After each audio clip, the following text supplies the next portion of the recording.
They conquered half the known world, armed with nothing but horses, bows, and fire. But imagine if their thunder wasn't from hooves.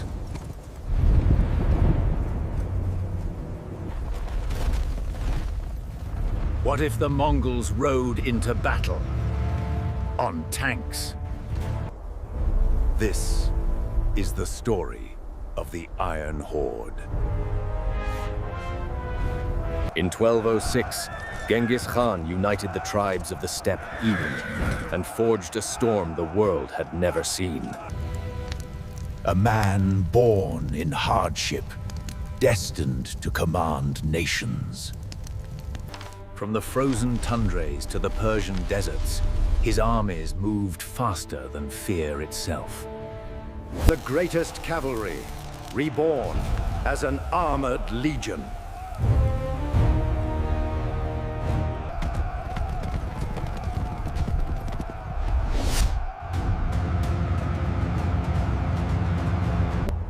They would call it often the Iron Horde.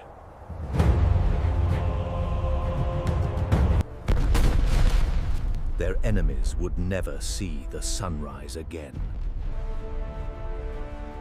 Engines growling like beasts of war, ready to devour empires.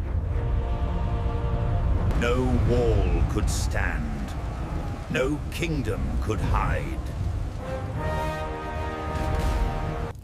From Europe to Persia, the rulers of the old world would tremble.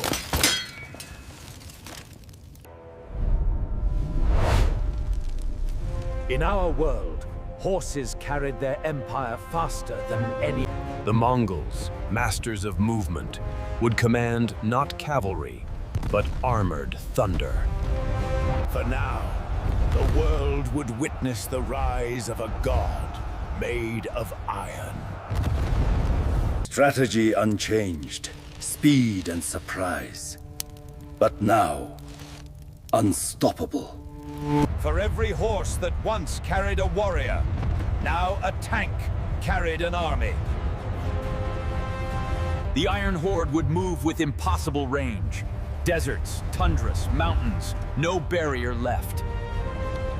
From nomad camps to mobile factories, the steppe became an industrial forge. They learned not just to fight, but to build. Their cavalry once struck like lightning. Now, it was thunder that followed. To him, power was no longer a dream. It was forged in steel. Their language carved on machines of the future.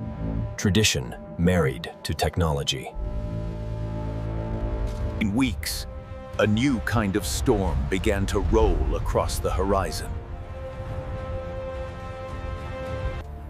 Every warrior who once drew a bow now commanded firepower beyond comprehension.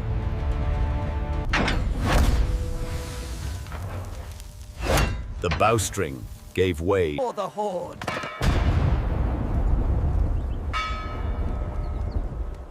At first, they thought it was a storm.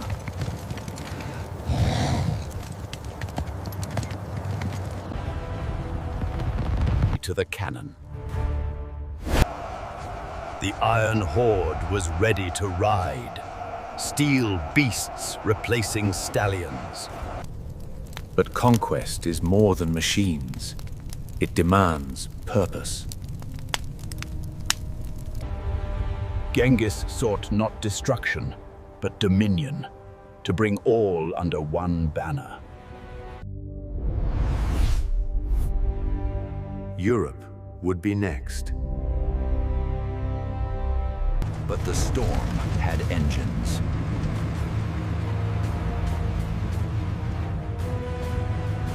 They would hear thunder long before they saw. And its name was Genghis Khan. His command was simple: ride west. Every crossing marked a new conquest.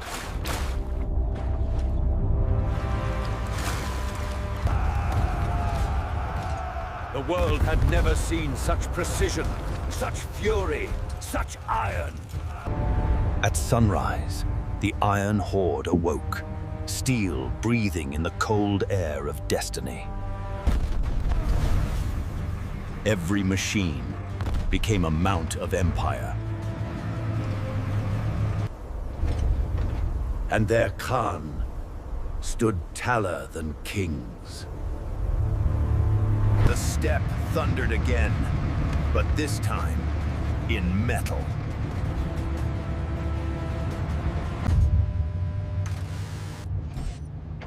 Targets marked. Fate aligned.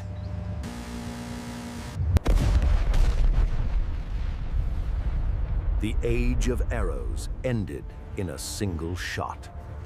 What once galloped, now roared.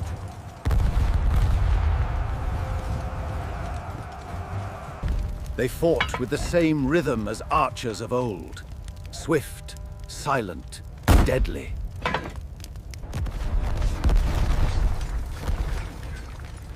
Stone yielded before iron. And the old world shattered.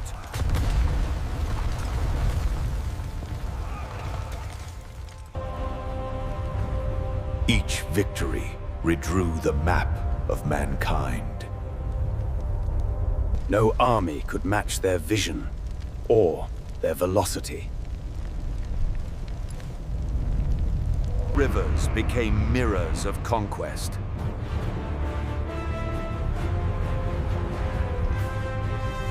They fought by day, and the night obeyed them. Cities turned to ash before the Iron Horde as an advance.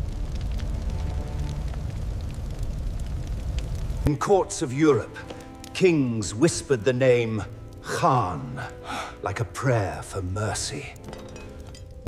His eyes saw not distance, but destiny.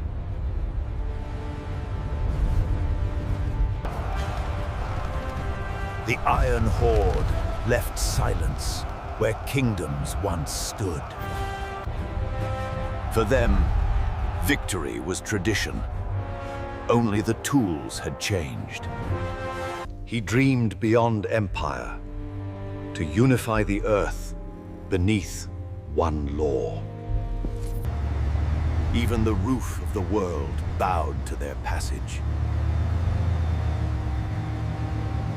We will unify the earth. He dreamed beyond empire, to unify the earth beneath one law. The Horde adapted faster than their foes could pray.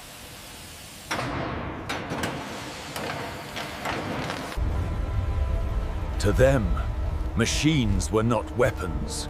They were spirits of conquest. The world slept, while the Horde prepared its next dawn. Under the same stars their ancestors rode, they forged a new legend. A single color now painted the continents. Blood and flame.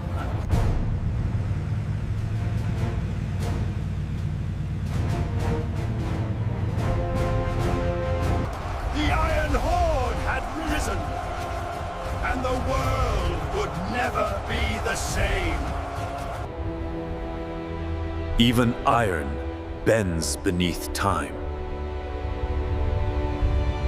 The Khan who ruled continents found his limits, not in men, but in winter. No empire escapes the cold hand of time. Centuries later, their legend survives, in steel and in spirit. And thus is. The Mongol warrior was defined by his speed and ferocity. Witness spirits here. Technology changes. Ambition does not. From the steppe they rose, to legend they return. His words outlived his empire.